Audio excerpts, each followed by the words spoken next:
Hello from Voxel Labs. Here's your South Bay CRE Briefing, where we turn market noise into actionable intel.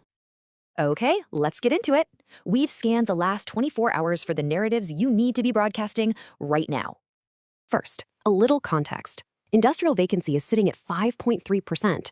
You know, that's up 15% year over year. And asking rents? They're trending down, now at $1.60 NNN. That's a 7.5% drop. But inside these numbers, we've spotted 3 signals, and they are perfect for engaging your clients today. So, signal 1, we've got a major disruption in the office sector, right there on the Rosecrans corridor. Late Saturday, a car slams into the Deloitte building. It starts a fire, causing some serious structural damage. So here's your play. Frame this as a disaster recovery lesson. It's a chance to talk business continuity. All right, signal 2 is a big one. A major player just hit the market, and they've got the cash and are ready to go. Get this, Machina Labs needs 200,000 square feet for what they're calling a robotic intelligent factory. And they are not messing around. They have $124 million ready to deploy for this aerospace facility.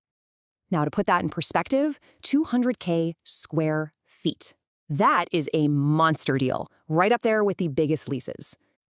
This just proves the point, right? With companies like Robo's setting up shop, the aerospace cluster is just booming. So your angle is an inventory acquisition signal. You gotta let landlords know a heavy hitter is out there hunting. Okay, on to our final signal. And this one, it's all about logistics and what it's costing your clients. Starting last Friday, Caltrans kicked off major weekend lane reductions on the 405 through the Sepulveda. This isn't a one-off, it's a long-term project. And those delays, well, they mean higher costs for your clients. So talk logistics resilience. A quick video on alternate routes shows you're proactively saving them money. And here's the bottom line. The old way is just waiting around. The Voxel way is telling people what to do next. You have an office disruption, a massive requirement, and a logistics mess. So how will you turn this into authority?